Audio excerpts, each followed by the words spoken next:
Hey everybody, it's Ed. Before we start, I've got some brand new Patreon supporters I want to thank. Ben Padilla, Julie Gordon, Tyler Garwood, Tony Pitts, Romy Swanson, and Kelly McDermott. All these folks went to mountainandprairie.com/support and signed up to support the podcast through Patreon, which is monthly support. And there are a lot of benefits that come with that, including a behind-the-scenes newsletter, a Patreon-exclusive podcast, stickers, a bunch of other stuff. If you want to learn more about how all that works, you can go to mountainandprairie.com/support. Thank you very much.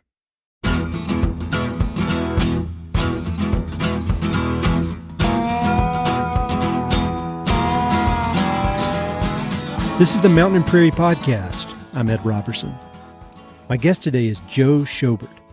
Joe is a retired NFL Pro Bowler who's devoting the second act of his professional career to advocating for the West's wild places. Joe was born and raised in Wisconsin, and despite having an exemplary high school football career, he was never offered a scholarship to play college football. So he took matters into his own hands and walked on at the University of Wisconsin. 4 years later, he was awarded the Jack Lambert Trophy as the nation's best linebacker. He was then drafted by the Cleveland Browns, and a few years later, he earned a spot on the NFL's Pro Bowl team. After a successful career with teams including the Browns, Jaguars, and Steelers, Joe recently retired and is leaning into the next phase of his career. Since childhood, Joe has loved the outdoors and wide open spaces. During his time with the Browns, he began leveraging his influence and resources to raise awareness and funds for conservation-focused organizations. Through an NFL fundraising initiative called My Cause, My Cleats, he spotlighted several Colorado-based conservation organizations on the NFL's international stage. Back in 2021, his nonprofit of choice was my old employer, Palmer Land Conservancy, and before that, he supported the Colorado 14ers initiative. His most recent fundraiser is called the NFLPA Fishing for Conservation, which was created to raise funds for the amazing team at Western Rivers Conservancy.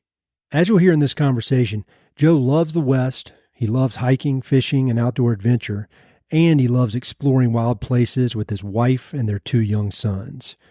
He also understands and appreciates the wide range of threats facing everything from family farms and ranches to public lands to river ecosystems, and he's committed to doing his part to protect these invaluable resources. So in this conversation, we talk about it all, from Joe's inspiring journey at the highest levels of professional athletics, all the way up to this summer's first annual Fishing for Conservation, which took place at Lake Tahoe. At his core, Joe is a focused, humble, and action-oriented guy, and it was such a treat to learn the origins of his talents and how he's applied those talents to both football and conservation. A huge thanks to Joe for joining me for a chat and for his years-long commitment to Western conservation. Hope you enjoy.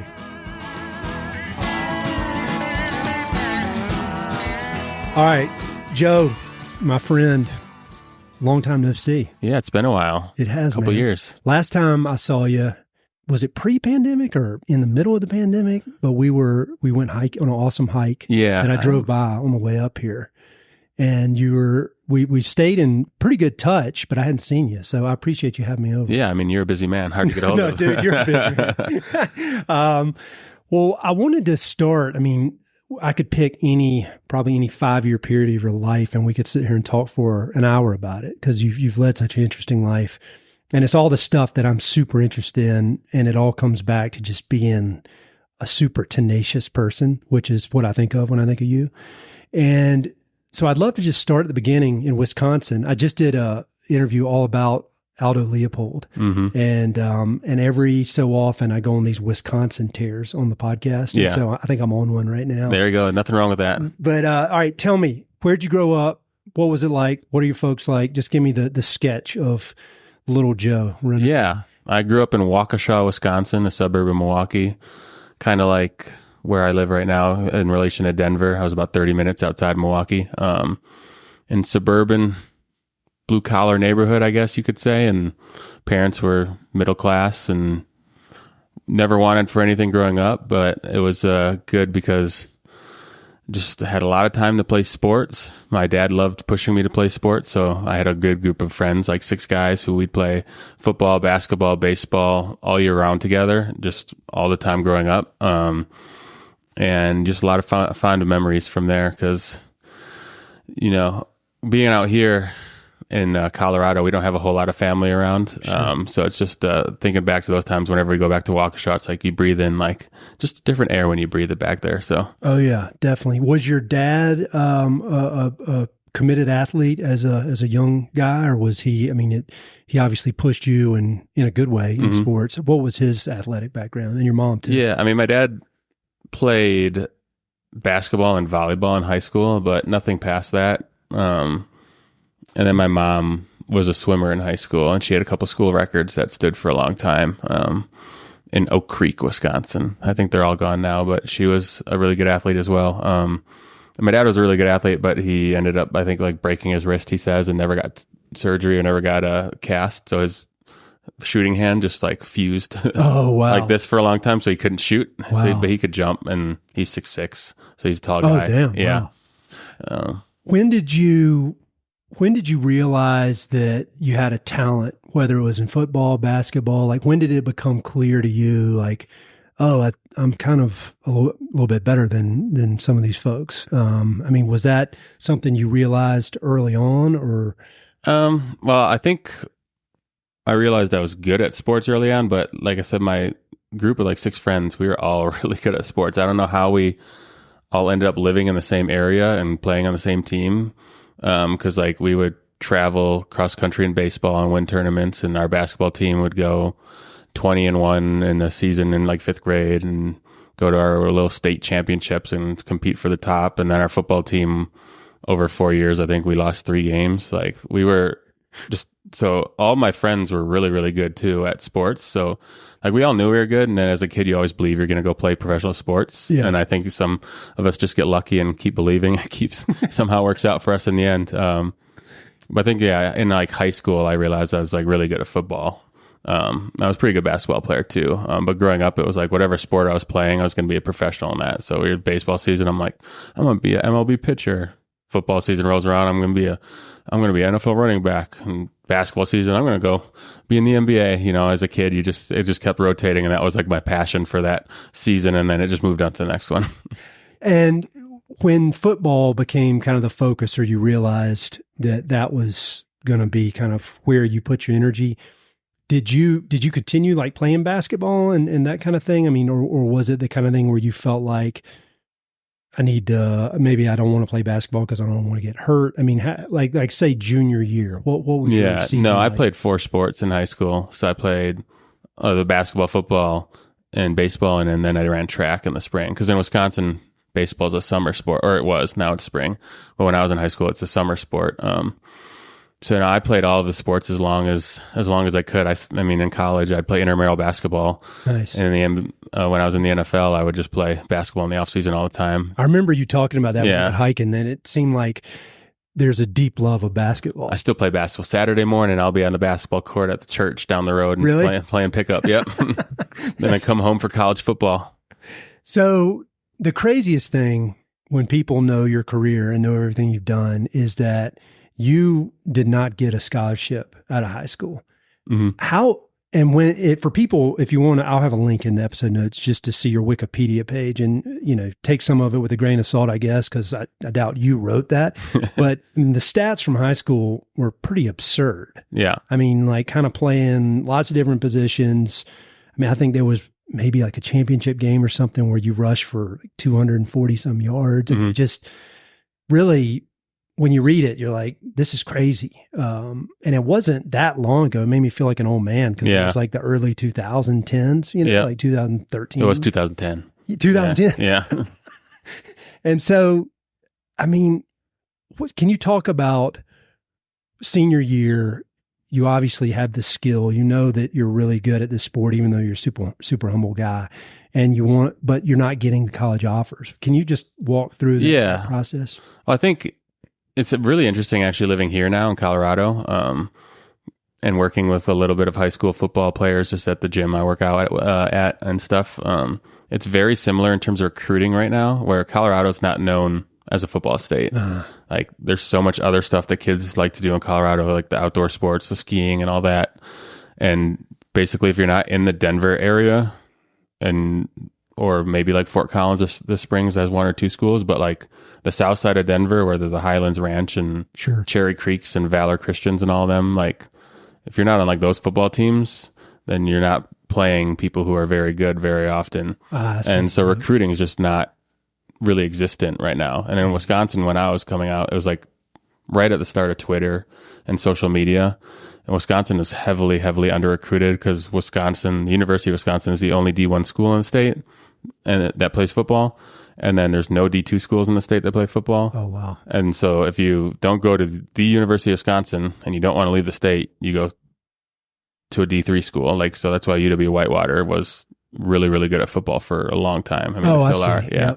Because they were the best D3 school in the state. So they'd get all the people who were just below, like playing at Wisconsin.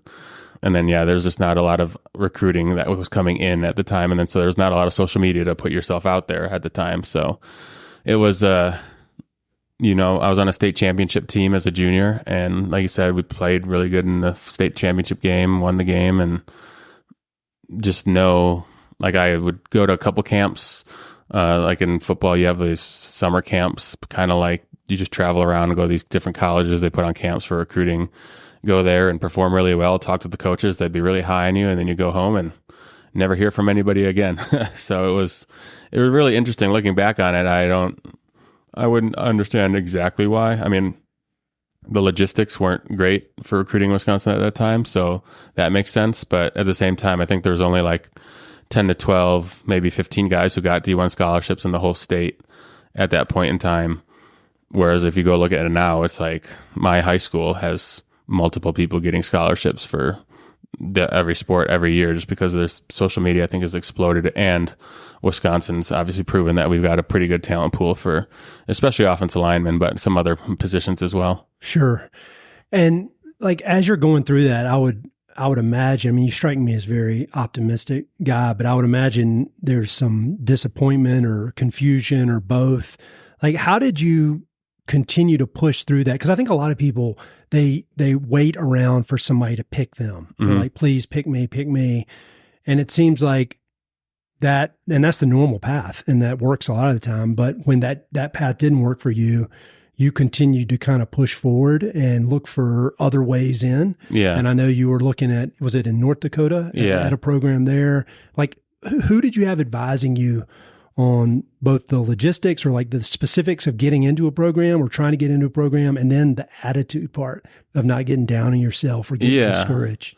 I think that's a good question. I remember I visited Drake and the University of North Dakota, and Drake's in Iowa. Yeah. And they're in the Pioneer League for football, which is Division I FCS now, but they don't offer scholarships. They're kind of like the Ivy League in that sense, at least for football. And then the University of North Dakota I visited, but they didn't offer a scholarship either, but it was like a preferred walk-on kind of situation, which means like you have a guaranteed spot on the team, but you're not on scholarship. So, and I went with my mom and to those schools and just talking academics and athletics and trying to figure out. And I mean, in my head, I believe like I ended up choosing to go to North Dakota. And I just believe like if I just work hard and I'll earn a scholarship and I'll go play in the NFL anyway, because you can go to the NFL from anywhere. There's a plethora of stories from people from small schools making it in the NFL. So that was my stance. And then I was pissed off that I didn't like have a scholarship. And then a lot of schools like North Dakota State, I remember, was recruiting me, and I went to their camp and I was like doing linebacker drills with other linebackers, and two of them had scholarships, and I was just dominating everything. And after the thing, they're like, yeah, you're a really, really good football player. We just don't know where to play you, like where you would play if you came here. So we don't have our scholarships allotted. Like there's just a bunch of excuses, kind of things like that. So then I actually started lifting weights like my senior year, the second half of my senior year. I never lifted before because I was playing like all the sports. You had never lifted? Yeah, I'd show up to lifting at like 6 a.m. in the summer for football. And as soon as like 7:01 came around, I'd be looking at my phone. I knew my parents were off to work. I'd go home because I was like, from there, then I go play summer league basketball. And then at nighttime, we go play baseball. So I was doing like a lot of stuff during the day. But yeah, I wasn't really lifting. How big, like how much did you weigh back then? My senior year, I was like 195, I think. And then when I started lifting, I got up to like 205 pretty fast. That was the spring of my senior year. And it really helped my high jump and track, actually. I bet so. Yeah. So I got really good at high jump. Well, I got a lot better at high jump after lifting. I got a lot faster. And then I went to a all-star game, high school all-star game, and playing against the best kids in the state and dominating. Like we had a whole week of practice, and I played really, really well in practice and like on a safety and at running back. And the coaches of the team were like, "You're walking on at North Dakota? Like, we got guys who are scholarship to Wisconsin or Northern Illinois or whatever here. Like, they couldn't hold a candle to you during practice during the week." I'm like, "Yeah, I'm just walking in North Dakota." And then after that game, I got a bunch of calls like right after it because like those coaches had a good connections with like college recruiters.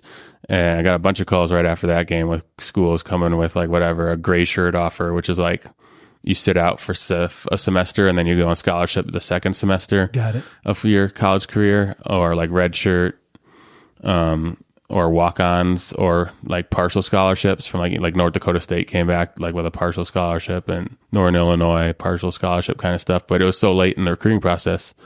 It's like a month before I was supposed to go to camp that it was just like not a lot of schools could offer a full scholarship. So I was like, why would I like go jump off the bandwagon to these guys when I like North Dakota has been honest, at least from the get-go. Sure. And then Wisconsin came along and they were like, "Hey, well, you have a preferred walk-on spot on the team. Like, don't worry about it." Like I hadn't applied to it, and it's like the middle of July, and training camp's supposed to start in August. Yeah. I hadn't applied, and like my mom was like, "Well, if you can't get into school like at Wisconsin, you have to go to North Dakota because you're not sitting out for 6 months, like or 4 months. You're going to school." And then I remember the day before I was supposed to leave to North Dakota, Brett Bielema called me and he was like, "Hey, I just talked to the admissions office. Like, you're guaranteed to get through. The paperwork's not finished yet, but you're guaranteed to be enrolled in the fall semester." And so like the day before I was supposed to leave, I was like, "All right, changing course." And like 2 days later, off to Wisconsin. Wow. Yeah. So it was a little nail biting there at the end and a little touch and go on where we were actually going to go to school, but we ended up going, to Wisconsin. And was Wisconsin, this may be a dumb question, but was Wisconsin your team as a kid? Yeah. Like, I mean, could you believe that? Yeah, it was awesome. I mean, the cool thing about the state championship game for football is you play in Camp Randall, and that's just like a dream come true, just going on the field at that point in time and playing football in Camp Randall. So having them actually come after you after like the whole recruiting process is really gratifying for a kid growing up in Wisconsin. Yeah. Especially, I don't think I realized until I was getting ready for this that was the only D1 football in the whole state. Mm-hmm. You know, it's one thing like in where I grew up in North Carolina, there's, you got that one highway, right? Yeah. I mean, they're separated by 15 miles or whatever. And that's really cool. So when you show up, the thing about you since we first met is you strike me as just so calm and so nice and so soft-spoken, but there's obviously some fire down in there. Yeah. So like obviously. And so when you show up, is it, I'm glad to be here, or is it like, I'm going to dominate this thing? I'm an underdog. I mean, how did you think about it? Or something in the middle, maybe? It's more, I think more in the middle. I think I came into it like, growing up in Wisconsin, you look up and idolize like Badger football players the whole time. So like going into it, I was a little bit starstruck, eyes open, but then like a practice or two in, like I'm running around, I'm like, I'm a way better athlete than a lot of guys on this like field right now. What was that like to realize that? Were you second guessing yourself? Like, is this true? Or were you pretty confident? Like, yeah, no, I mean, you go in with a little bit of imposter syndrome. Like, why should I be here? Like, I didn't work out all summer. I'm literally just showing up on the first day of camp and putting on the helmet. Didn't even have cleats. Like I remember I got yelled at a walkthrough because I didn't have the proper shoes on because I didn't have shoes because they didn't give me shoes yet. And the coach was like yelling. I was like, I don't have shoes. Like, what can I do about it? And they're like, well, go get some. Go get the equipment. I'm like, oh. they go to the equipment room and they look at you like, who are you? Like some walk-on kid. I have no idea. Never seen you before in my life. It was a couple interesting moments there in the beginning. But yeah, just going around practice, like seeing guys, and I'm just like, I'm just as good an athlete as everybody else here. Like pretty much anybody on the team in terms of athletics, I was at least on level with. The only thing I needed to do was gain strength, because as an 18-year-old kid, you got some 22-year-old guys who've been lifting the college program for 22 years or 4 years. There's a big gap there. So yeah, exactly. So I mean, I could always hang athletically. It was just building that strength and getting the experience playing football, being able to mentally process the thing, because things move a lot faster when you got better athletes on the field than say in high school. When you think back to your years there, like, are there any, it could be particular games or scenarios during games or a certain play, or it could just be like your evolution as a human, but like, what are you most proud of when you look back at your time at Wisconsin? It's another good question. I'm probably most proud of, I mean, going from like the walk-on tradition there is bar none. Like we have one of the best walk-on traditions in the country, just the guys from the Jim Leonards and the JJ Watts. And there's a list that just goes on and on and on. Like if you go there and you get to tour like the football area, there's a plaque on the wall with all the guys, all the walk-ons who've earned scholarships. And there's 80 to 100 names on it. And there's all the walk-ons. Then like on another plaque, there's all the walk-ons who have been team captains. And there's 40 names on there. There's a ton of them. Wow. And then from there, there's walk-ons who played in the NFL, and there's 20 to 30 on that one too. So it's a great tradition. So I think just being able to like kind of keep that tradition going, be like the next installment in the line, is one of the proudest things. And then obviously like going on to get all the accolades and play well your senior year. So like getting the all Big Tens and the Big Ten linebackers of the years and the All-Americans and stuff from starting as a walk-on, like that, just the whole progression is probably what like I'm most proud of. I didn't realize that about the walk-on tradition there, but that, I mean, that just speaks to kind of like a grittiness, and like, I guess the word would be like egalitarianism, where it's like you're judged on your merits here. Like when you show up, we'll give you a scholarship, whatever, but once you're on the team, you got to earn your way. Definitely. Like once you got into the locker room, like nobody knew for the most part who was on scholarship and who wasn't. And unless you just get on the field and play football and they know if you're a good football player or not. Like the guys in the locker room, the coaches, like nobody would say anything about it. So they definitely have had a good program in that sense. One other question about your college experience. You've struck me as somebody who, you're obviously, when you have a number one priority, which has been for a lot of your time has been football, but you also have pretty deep interest in other subjects. Mm-hmm. And so in college, were you able to kind of explore some other interests, whether that meant, whether like that was start of your conservation thinking or outdoor sports or camping, or was it the kind of thing where it was all football all the time and then academics, obviously? Yeah. I mean, I had definitely had a lot of hobbies and interests in college, but there's just not a lot of time. Yeah, between the school and the team. Because for football, you wake up and work out between 6 and 8 in the morning, and then you go to classes between 8 and 1, depending on your schedule. And then from 1 to 6 p.m., you have your football meetings, your walkthroughs, your practice, and then your meetings after practice to watch film.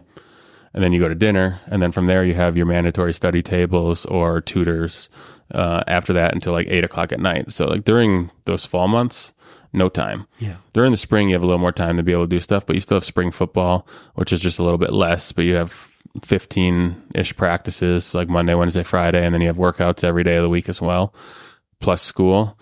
But just having like that extra 3 hours in the middle of the day feels amazing because you don't have to do all of it all the time. So a lot of my hobbies and relaxation in college was like playing video games and reading books in my downtime. But I was lucky enough to go study abroad in Italy for 3 weeks. Oh, cool. In between like the spring semester and then the summer conditioning for football. Like it ends the beginning of May, the semester, and then football would start the beginning of June.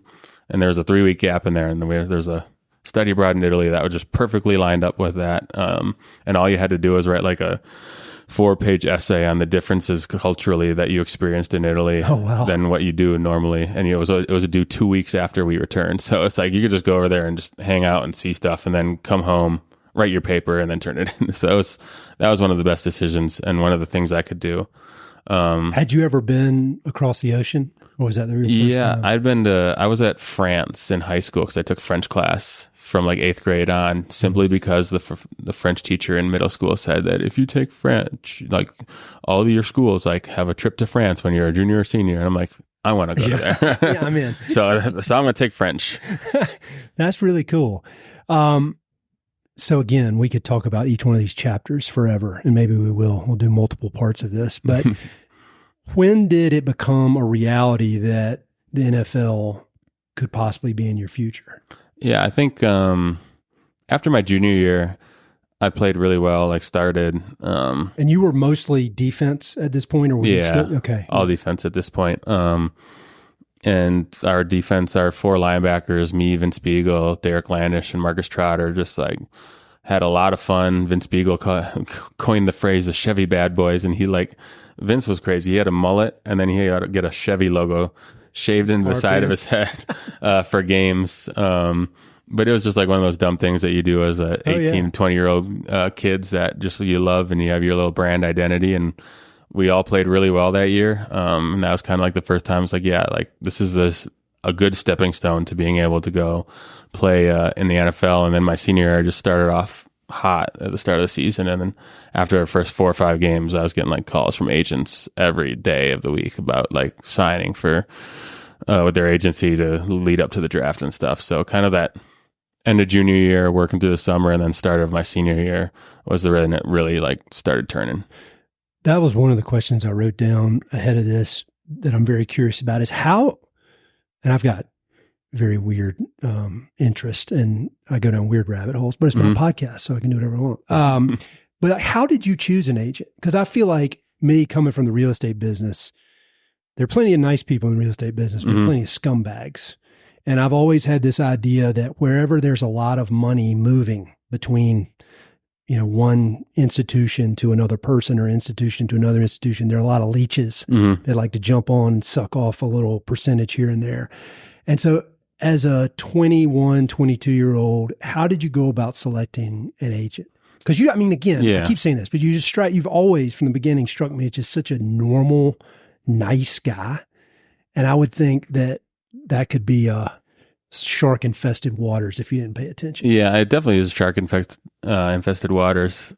I mean, the number one thing is the NFLPA has you have to get a certification, and it's not that hard to get a certification for it, but you need to make sure you're dealing with an agent who's certified. Okay. First of all, and there's a lot of guys who try to be agents and claim to be agents who aren't, and who try to talk to the college kids, especially back then. It's changed now with all the NIL stuff, and kids can get paid and sign with agents like to broker their marketing deals now. But back then, like you couldn't sign with an agent until you were done with football, but you could talk to them beforehand. So I had phone calls and meetings with a bunch of agents like October, November, December, my senior year. And I just ended up going with one of the guys he was a former Wisconsin Badger walk-on. Nice. His name was Joe Panos. He played for the Eagles and a couple other teams for like 7 years in the late 90s. And he belonged to Athletes First, which was a big agency. So like bigger name, reputable. He's a Wisconsin guy. He was a walk-on. So that's where we ended up going.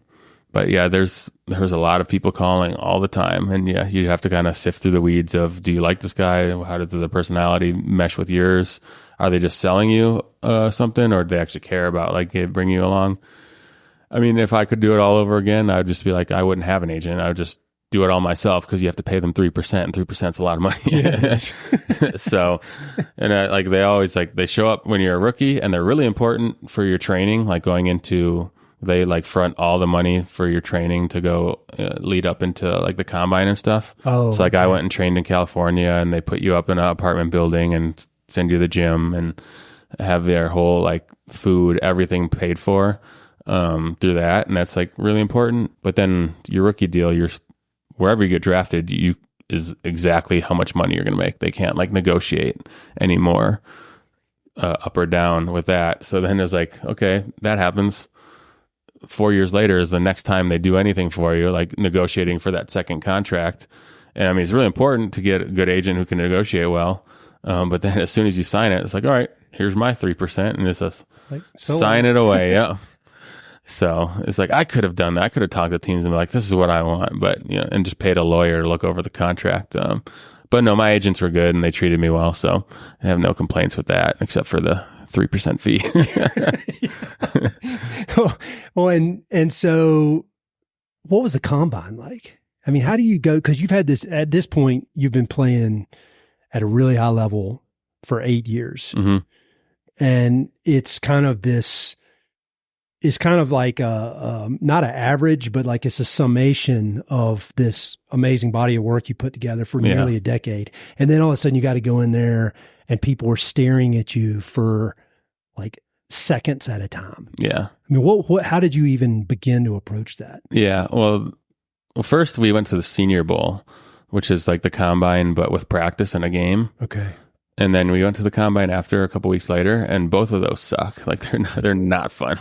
You show up and it's a job interview. So there's the stress of like wanting to impress the best in the world, like the coaches, the general managers, the scouts, and they're texting, calling, like they know your room number, like knocking on the door, like talking to you until about midnight. And then you have to wake up at like 5 or 6. At the Senior Bowl, you have to wake up at like 6 and then go to practice and practice in front of all of them.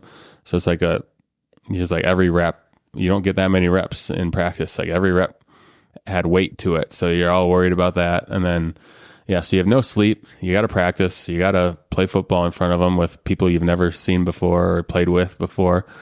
And then you got to show up, answer all the questions until midnight and then do it all over the next day.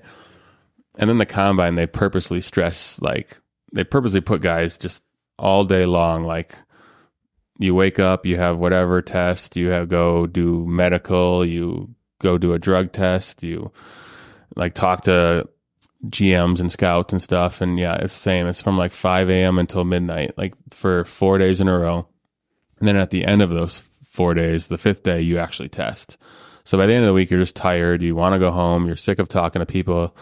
You're telling people, I love football. Like it's the best thing in the world. And when in your head, you're like, I just want to sit down and read a book and not talk to anybody for an hour. And you just have to be on all the time. And then in these meetings, they're quizzing you. They like put down, like draw X's and O's out in front of you on a whiteboard and then like erase it and have you write it back to them or ask you questions and then have you try to draw back exactly what they did and explain it.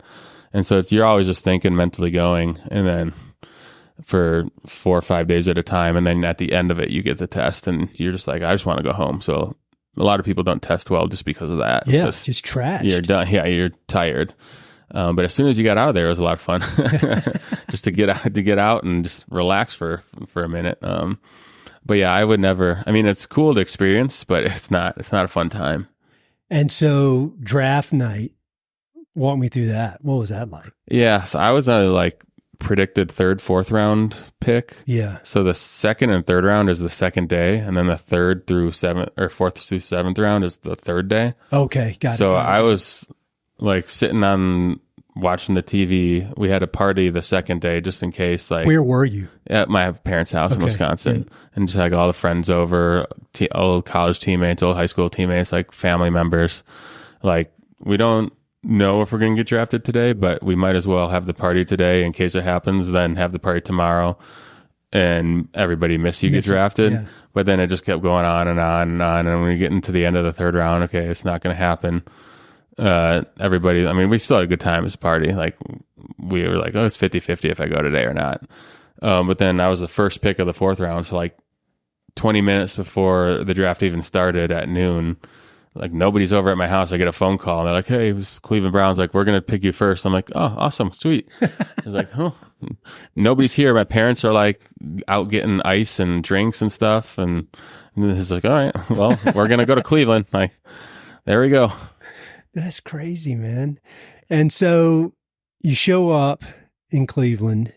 I mean, I don't even really know what question to ask because I just can't even imagine being a 22-year-old, like, all of a sudden you're in the NFL and you show up in Cleveland. Like, what was the We were talking before we started recording about training camps. I mean, like, what's your memory of that? I would imagine it's just a bizarre experience. The first thing is rookie minicamp, which is like 2.5 days of training camp. So you just get thrown to the fire. They throw all the schematics at you, put you on the field with like 50 other rookies. So like the drafted rookies, which we had, I think 14, which was a lot at that point, just because they were going off a couple of bad years, obviously. And then what's the end roster? How many people on it? 53. Okay. Yeah, at the end of training camp. And then, so there's like 14 rookies, and then they bring in a bunch of tryout guys. So college guys who didn't get drafted, or second year guys who want a shot or never didn't stick around, which they're basically just bodies for those 2-3 practices. But so you get thrown in there with all those guys, and you're just trying to learn the scheme, and the coaches are coaching you hard because it's like training camp, boots on the ground. And then as soon as you get done with those 2.5 days, then that's on a weekend. It's a Friday, Saturday, Sunday. Monday, you show up with the other guys on the team, like the veterans, and you go through OTAs. So as you go to your workouts, you go back in the meetings with them, and you have to catch up because they've been doing their OTAs for a month and a half at that point. So they've been installing and getting their schemes down for a month and a half. And so as a rookie, you got to catch up at that point. So it's just like you're a hamster on a wheel, just running. No matter how fast you keep running, the wheel keeps moving faster. And then from there, you finish OTAs, you do mandatory minicamp, which is another 2.5 days, the exact same like schedule as your rookie one, but with all the veterans. And then you get like a month off at the end of June, beginning of July, and then training camp starts at the end of July. And that's just 6 weeks of camp. So football from 8 a.m. to 8 p.m., meetings, workouts, like. And when is the final roster like firmed up? When is that locked? It's after the last preseason game. So that's at the like September 1st-ish. So how much of that process is team building? Like, all right, guys, we're working together. We got this to have the best season ever, make it the playoffs, the whole deal. And how much of it is people scrapping, like competition against other guys on your team for this limited number of spots? Yeah, it's very, especially on good teams, it's way more building. Like everybody's scrapping, but like when you're a professional, you understand like you need to be a professional, show up, work every day and do your job. And then that's going to take care of itself. But there's still guys scrapping, like trying to make a name for themselves, and there should, because that's how you make a team. But the good teams, it's way more about building the team. The like bad teams, there's way more head on head, like worse locker room kind of vibes, just because everybody's competing and nobody knows, like they're out for themselves. Like the really good teams and the really good players bring the other guys up with them because they're like, well, like if I'm the starter, I'm going to coach you young guys and help you get better because that's going to make everybody better. And then I'm not going to be here forever. So then when it's your turn to take over, or if you get cut, like the good thing is everybody plays in the preseason. Yeah. So you get film. So even if you get cut from us, if you're good and you have good film, you get cut because there's 4 better linebackers than you, but you're a really good 5th linebacker, they're going to get picked up by somebody else. So the really good teams bring everybody in and build it up, but it goes from 90 people to 53 in one day. So like basically half the team's gone the next day at the end of training camp. It's just wow. And that's like you go from fans that practice in training camp and 90 guys to no fans as soon as training camp's over to 53. It's just like deathly silent out there. It's a weird vibe right after the last cuts. I interviewed a guy a while back who was the guitar player for the country star Chris Stapleton. And he was saying that as part, when he was like, quote, trying out for the to be in the band, it was kind of assumed he could play guitar. And then there were all these intangibles that they really cared about. Do you show up on time? Are you the kind of guy that Chris Stapleton and the rest of the band wants to hang around with on a bus when you're going on tour? All these things, kind of like, are you a professional? Are you a responsible person? I would guess it varies team to team, coach to coach, but like on the teams that you were on, obviously everybody's a badass athlete, but how much does that matter versus the intangibles of being responsible, being supportive, being, just a good guy to be around? Yeah. I mean, there's definitely a sliding scale. Like I like to say there's like 5% of the NFL is just like genetic freak athletes that Sure. no matter what are going to have a spot. Like the Von Millers, just like the guys who just get off the ball as a defensive end, Myles Garrett, and just like can get after a quarterback just on physical talent, beat you alone more times than not. And below that, it's just a different level of people who are all really good athletes, but some are better than others, but then some are way smarter than others. So like if you can put yourself in the right position and make plays when they come your way, even if you're not as good of an athlete and coaches can trust you to do your job all the time, like it's just a sliding scale. Like, are you a good athlete? Can you do your job? Like the higher you can do both, the better chance you have. The lower one side or the other goes, the harder it gets. So like if you're really, really smart, but a really bad athlete, it can be tough. If you're like middle of the road, like you're going to stick around for a while. If you're a really good athlete, but really, really dumb, like teams might take flyers on you because you have a lot of raw talent, but you're not going to stick around very long, or you're not going to play because they can't trust you to do what you're supposed to do on the field. Sure. So it's very much of a sliding scale like that. And you just kind of do your 1/11th, the Patriot way, do your job, kind of like every team basically preaches that. So it's interesting, but then you get guys like, like I said, like Myles Garrett, who just going to go out there and going to dominate just on pure physical talent because he's that gifted. Sure. Yeah. And at what point did the mountains and conservation and all that stuff really start entering your brain? Because I feel like it would have been somewhere, maybe not rookie year, but somewhere early on in your NFL career. Well, I was a forced science major in college, so. Oh, okay. Yeah, I don't think I realized that. Yeah, I was sitting through all the conservation treaties talking about the Migratory Birds Act of 1908 or whatever it was. Like, and so, and what led you to major in that? I mean, I should ask you this earlier, but were you and your family, would y'all go camping and do a lot of stuff outdoors, or was it just something that caught your interest? Yeah, well, my great grandpa had a cabin in northern Wisconsin on a lake, so growing up, we'd go up there, go fishing, and like my dad's been going up there since he was a teenager. Got it. He's got a picture, or we got a muskie mounted, like a 40-something inch muskie fish that he caught off the pier when he was like 18 years old. So he's been going up there for a long time. And then when I was like when I was in 8th grade, they bought their own cabin on the next lake over. Okay. So then we'd been going up to our own cabin. So my dad has bad back, so he wouldn't camp. That's why we never camped as a kid. But we'd go up north and do fishing, and my dad was hunting. I was just always playing football, so I never really went hunting because it's in the fall. But yeah, so I was always interested in the outdoors. I kind of went into college thinking I was going to be an athletic trainer. And then as soon as I saw like the athletic trainers that were on the team and the hours they had to work and then what they had to deal with, like with the football team, I'm like, I don't want to do that. No, thanks. I'll do something else. I'm like, I would love to be like a park ranger, like do something outside, like. So that's where I kind of transitioned into forest science from there. And then, me and my roommate and my now wife, Megan, and his now wife went on a spring break trip out to like the national parks of Utah. Oh, nice. Yeah. And so we just bounced around all the national parks and kind of from there just snowballed into wanting to be out here more and more.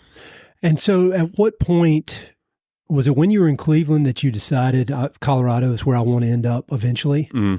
And then I think that's so cool, especially, I mean, you don't have any family here. Mm-hmm. I mean, in a way, that's kind of what I did when I moved to Wyoming, was like, I don't know anybody, but I feel good about it. And so you kind of made up your mind that Colorado is the end destination regardless. Yep. And that's like my rookie year too. I mean, me and my wife were looking at like Texas and Arizona, like Sedona maybe, like California, Colorado, and it's just like, Colorado's the place. And she's always had in her mind that she's going to start a dance studio, which she has now. Nice. And like just bouncing around, looking at all the places, like the Denver area is just a great spot for that because there's a ton of people.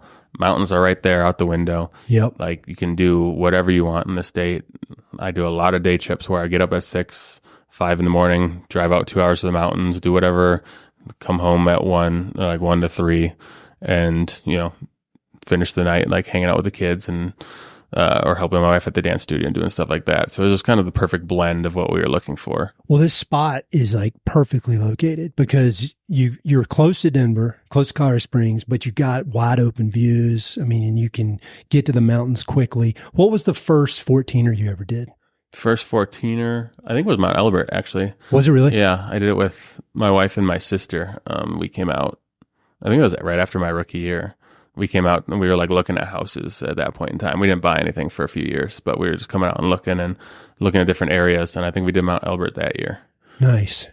And so at what point did you start thinking, all right, I enjoy, I've got obviously I'm competing at the highest level in football, but then I've got these other interests that, that could, you could have just spent all your time going, free time going fishing and climbing mountains, but there was a point where you decided, I also want to be giving back to these, to the causes, to different organizations. Like, when did that kind of hit you?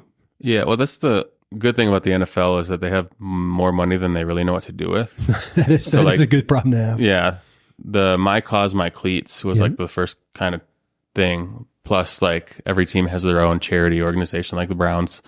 When I was there, it was the Browns Give 10. And we'd do a bunch of stuff with that, like doing turkey drives at Thanksgiving or going to the local children's hospital like every Thursday and doing stuff like that.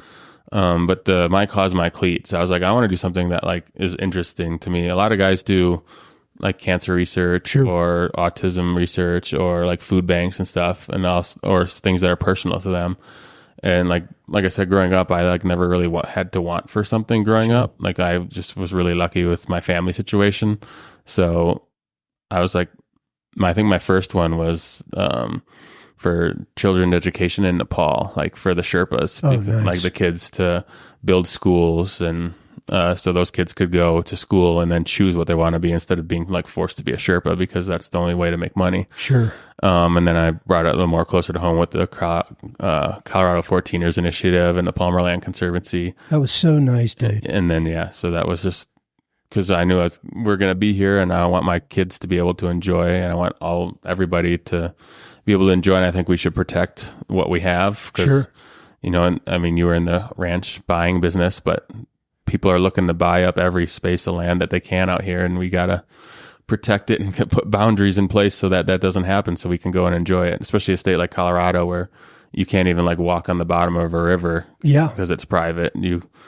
There's a lot of restricted access in this state where like you go to Montana, you can get your feet wet and walk anywhere. So just like stuff like that's really important to protect what we have, or hopefully even get a little bit more back in the future. Well, and for people listening, Joe did this amazing thing, the My Cause, My Cleats, which is they make these really cool custom cleats for the athletes, nonprofit of choice.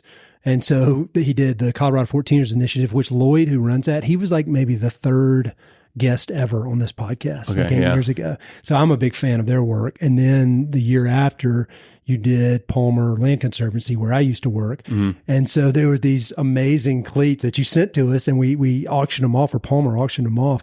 And they were Pittsburgh Steeler cleats with the Palmer logo. And like I was watching you in the game, and you're wearing those cleats. Nice mountain range. Yeah. I mean, they were sweet. They were like airbrushed. Yeah. And you were sending me, you kept texting me photos as like the guy was like working on them. It was so cool, man. And then you made such a generous donation after the fact. And I mean, I think a lot of people talk a big game about this stuff, and, for what it's not like out of being bad or whatever. I just think people are really busy. And I think very few people, when they've got a lot of stuff going on, and, on top of that, you got a family, you got all this stuff, but you're still making time for these, to try to help in these things that mean something to you. Yeah. I mean, I think, like you said, I think there's a lot of people who overpromise and underdeliver. Yeah. Everything. And as you become an adult, I think buying our first house in Florida was like really eye opening, and just trying to get people to do their jobs or what they say they're going to do is just like bashing your head against the wall. Like, it's really hard for people. So I always just wanted to be a person, when I said I'm going to do something, like I'm going to do it, and you can rely on me, because those are the kinds of people I love to have in my life. Like, if you're a handyman and I ask you to come over and screw in a light bulb or something mundane like that, and you come and do it every time because you said you're going to do it, like, I'm going to call you for literally everything I ever need. So like, those kind of people are the ones I try to surround myself with, because as growing up, you just realize that you cannot rely on a lot of people just because they're never consistent. No, that's what my dad told me one time, is like, you don't even have to exceed expectations. If you just do what you say you're going to do, and you're going to beat like 85-90% of the people. Exactly. And so that's what I always kind of tried to do with pretty much everything I've done. Just like, when I say I'm going to do something, when my parents instilled that into me too. Like, they're like, you say you're going to do it, there's no quitting. You're going to stick it out until the end. Once it's over, if you don't want to do it again, fine. Yeah. But you say you're going to do it, you're going to do it. I agree. Are you, I know they're maybe a little too young, but is that going to be your parenting advice to your boys as well? Definitely. Yeah. It's already on it. Like, you're going to do it. Right now, my 4-year-old Simon, he's in the age where I can like tell him to do something, and he's just like so happy to do anything. So we're in a good age right now. There's no talking back. There's like, yeah, let's do it. So I'm just waiting until that ends, because then we might have to become more authoritarian. But for now, we're in cohesive harmony in this household. That's awesome. Well, let's talk about the most recent conservation fundraiser you did in Tahoe, because that sounds super. It sounds like it was an awesome event, even though it was pretty under the radar and quiet. But I feel like it's the start of something that's going to be really, really, really cool. Can you kind of give the lowdown on what y'all are doing? Yeah, I'm jealous. I want to go out there. Yeah, well, maybe you can come next year. Hell yeah. So I started Fishing for Conservation Incorporated, which we're a 501c3. Nice. And it's basically because I love to fly fish. I love to go out in the mountains. And then I wanted to do something where I know a lot of guys in the NFL like me. Some guys have no idea how to fly fish, but they just want to go do something. There's a lot of guys who do love to fly fish, and there's a very big need for people to just go and take a weekend off and relax, because it's a very high stress environment. So I kind of was trying to think of a way to like mesh both those things and do something that I wanted to do because I would pursue it and enjoy doing it. And I kind of came up with this, just a one weekend a year, just for guys, current and former NFL players, to come to some place in the West, go fishing, use that NFL branding or the professional athlete status behind them to raise awareness and raise some money to donate to conservation organizations. And so far, we've been working with Western Rivers Conservancy. They're amazing. Yeah, they do a really good job. And the way I found out about them is one of my favorite spots to fish here in Colorado. They bought a tract of land across the street on the same creek and made it into a new state wildlife area working with Colorado CPW. So they bought it and held it for them so that Colorado could get their money in order and purchase it. So it didn't go to some private landowner. It went to the state. So that's how I found out about them. And I was like, that's a great organization I want to partner with, because they're doing the things that I would love to do. Like, they're raising money, they're buying tracts of land, and in some way or shape or form, making that land finding a steward for the land, whether it's the federal, state, or private landowner who agrees to some sort of conservation easement. Like, they're finding a good steward for the land and having it be able to be protected. So we partnered with them, and our first event was in Tahoe. Had some guys out there. We went to go fishing for 2 days. Nice. Raising some money, and now we're looking forward to next year as a good first start, and we're hoping to keep building. Do you think you'll do it in Tahoe every year? Are you going to rotate around? What do you think? We're going to rotate around. Next year, we're going to go to the Missoula River Lodge in Montana. Oh, nice. Yeah, and so we're going to go stay at that lodge. Probably, hopefully I think there's room for 16 people, so we'll get some NFL guys, hopefully like 8 or so. Plan is to auction off some spots to whether it's a company or an individual who wants to go fishing, and donate money to the conservation organization, and then they get one of those 4 spots to come along and fish with the guys in the NFL. And then there'll be a couple of guys like myself and a couple other people who help me organize it and be there as well. So that's the plan for next year. I'm really looking forward to it. That's really cool. And is there any sort of like online auction or anything associated, or will there be an online auction or anything, or is it auctioning the spots is the main thing to make money? Yeah, I think we might do an online auction. Auctioning spots to go on the trip, I think it's going to be the main way to make money. That's the smart way. Yeah. Some company will send a bunch of money for that. Yeah, and I think like whether we go to like a Trout Unlimited like banquet or some sort of conservation banquet, and just put it on an auction block for a company to donate, and then just all the proceeds will go to like Western Rivers Conservancy. So we can hopefully raise some good chunk of change. You will. And I think Western Rivers Conservancy, they're similar to the Nature Conservancy in that ability to come in and make deals fast with cash. Yeah. Because when I was in the real estate business and then when I was actually on the conservation side of things, I saw it from both sides.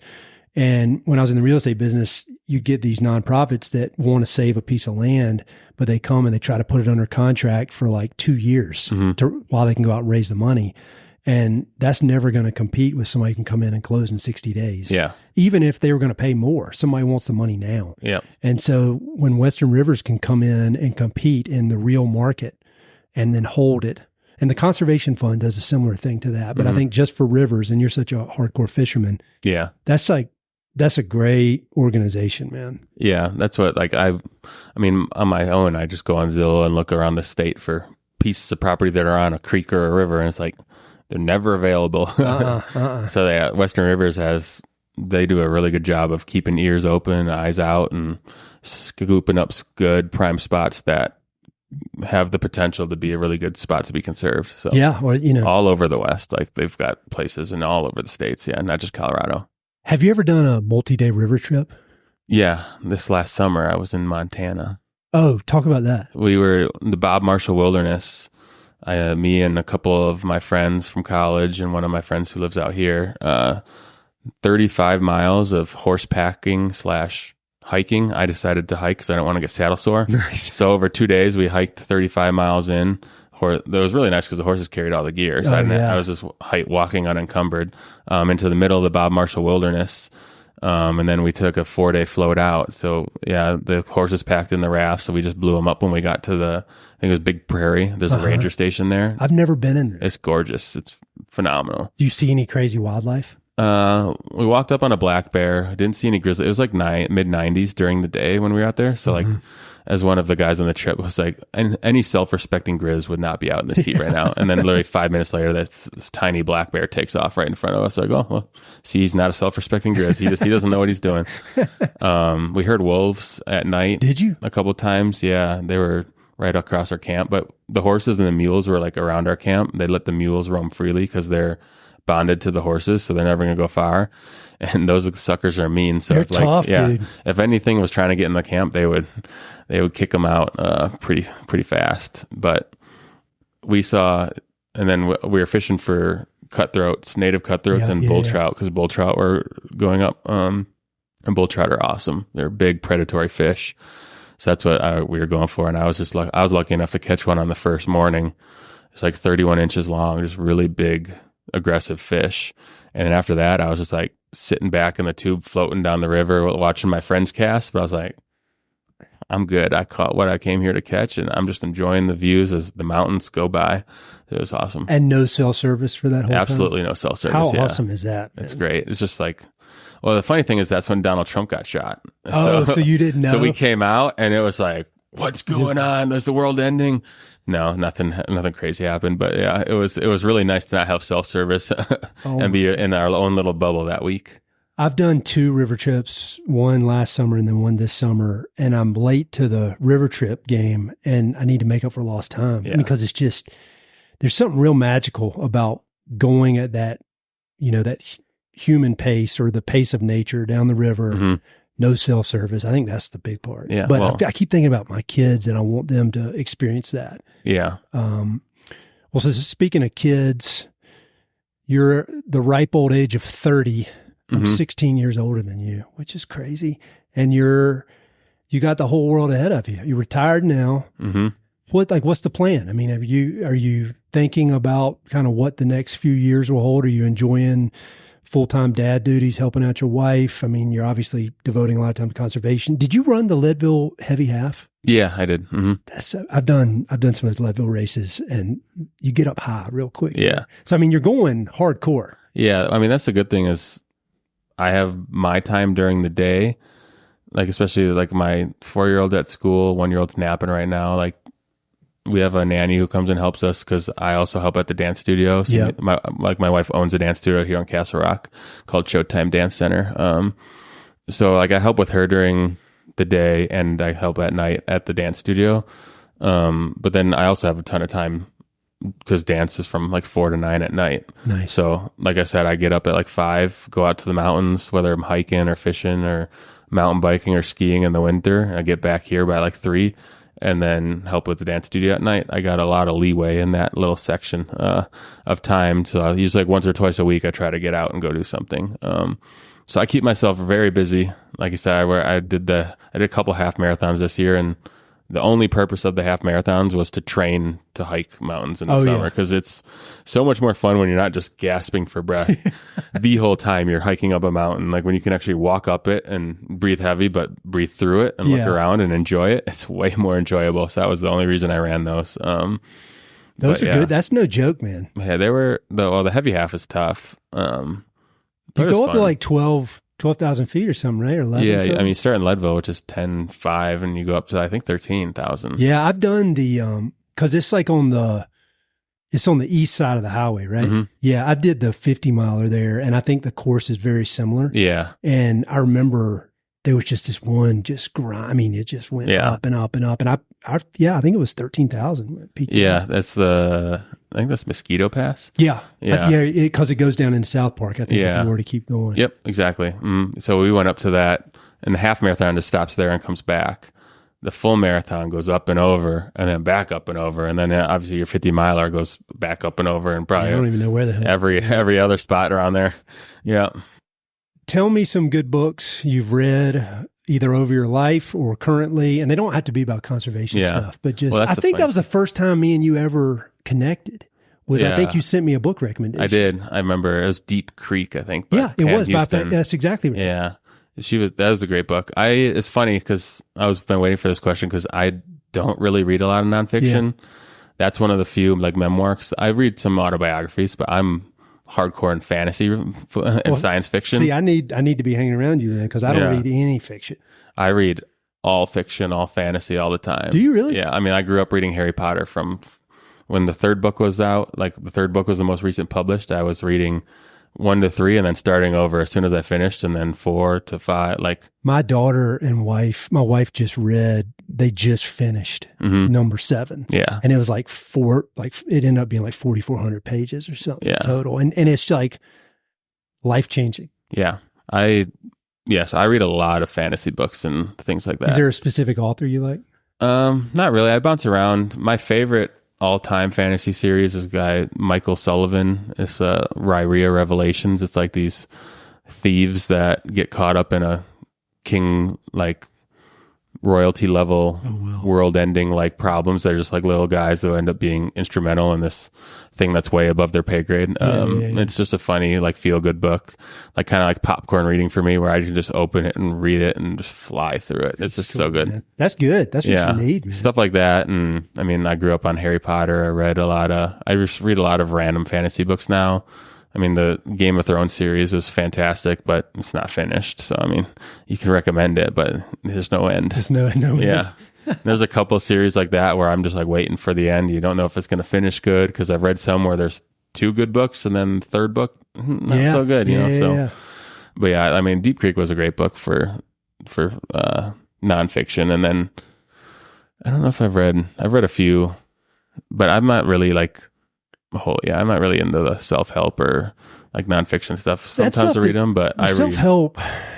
I went through a stage of reading that stuff, and I'm like, for me personally, I'm like anti now, because I think it just keeps you in your head. And ultimately, from talking to people like you know, everybody I've talked to on this podcast, at the end, people like, you just got to start doing stuff. Yeah.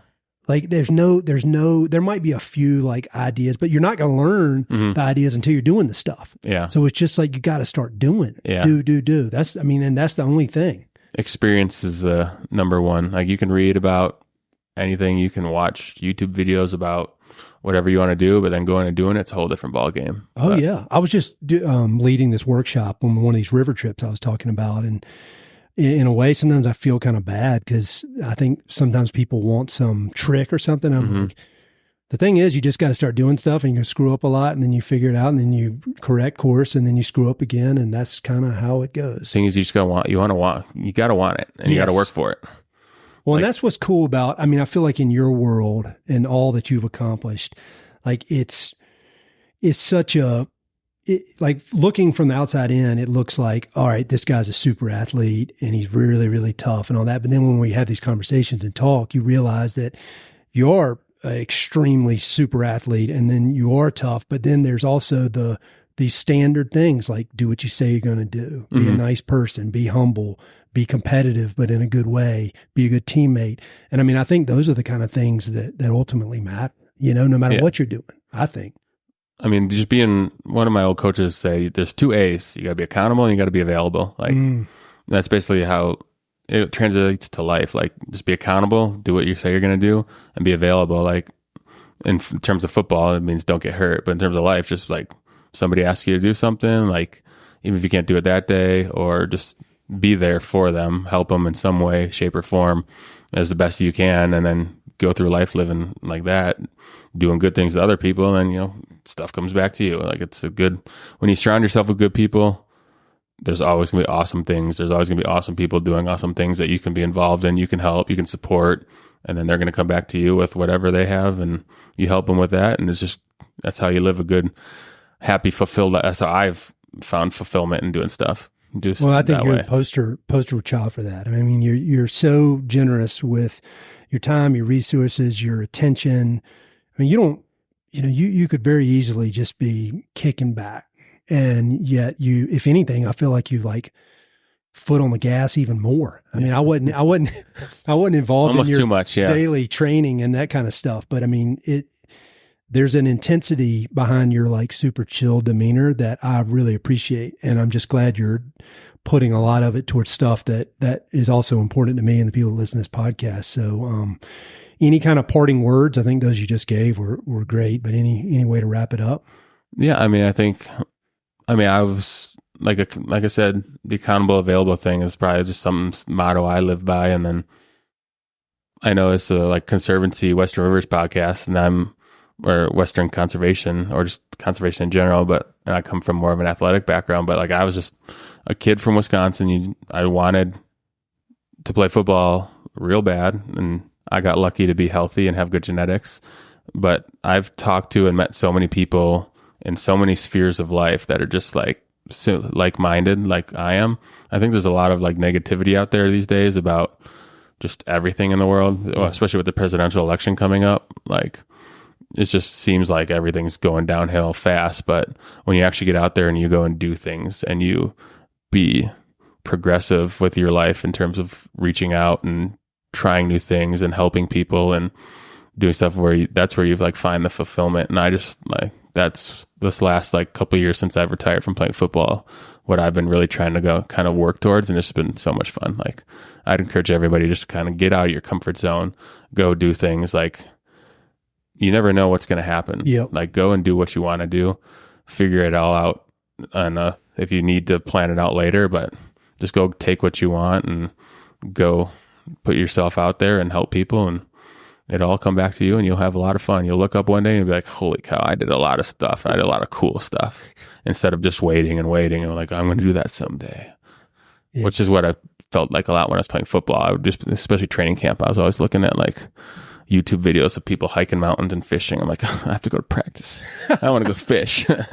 So now I'm doing all of that as soon as I can. You are, man. Well, dude, I'm really proud to call you a friend. I appreciate all your support, both of, my silly podcast stuff, but then the conservation stuff that I've worked on, and then all the people I know at 14ers Initiative, Western Rivers. Like, it's just super, selfishly, I'm just so thankful that I started this podcast, because it's connected me with people like you that just really give me hope for the world. Mm-hmm. And just everything, my life has been improved drastically. And that's just me when you look at the impact of everything you've done. So I appreciate it, man. And thanks for taking the time to chat with me. Yeah. Well, thanks for having me. And your podcast, reaches a lot of people and just provides a lot of positivity out there. I like your email list about something good that's going on. Yeah, it's great just to be involved in that, and pushing something positive in these times is great. Hey, it's Ed again. Thanks so much for listening to the podcast. I know your time is valuable, so it means the world that you spend it listening. If you want to support the podcast and help it to continue to spread and grow, There are a few ways you can help. Number one, pass it along to a friend or share it on social media. Word of mouth recommendations are the most powerful way for ideas to spread, so I'd love it if you could share the podcast with a few pals who might enjoy it. Number two, you can go to Apple Podcasts and give it a 5-star review. Good reviews encourage the Apple overlords to suggest the podcast to others. So there's a link in the notes if you'd be so kind as to give it 5 stars. Number three, you can support the podcast financially via Patreon, and there are exclusive benefits for those who do, including a monthly behind-the-scenes newsletter, Mountain and Prairie stickers, live and recorded video chats with podcast guests, and much more. Number four, I've also got 2 emails that I send out. The first is my weekly email called Good News from the American West, which I send out every Wednesday. It's only positive news, something we can all use a little more of these days. And my other email is my bi-monthly book recommendations email. One email every other month with 5, 6, 7, or 8 books that I've recently read and highly recommend. The thousands of people on both of these lists will vouch for me. No spam or other funny business. And number 5, finally, check out my online store for Mountain and Prairie stickers, shirts, and coffee mugs. I've got some really cool designs from Western artists with more on the way. So head to mountainandprairie.com/shop to check it all out. I'd love to connect with you. I'm on Instagram and LinkedIn, so look me up on either of those platforms by my name or through the links on my website. All right, that's it. Thanks so much for your support.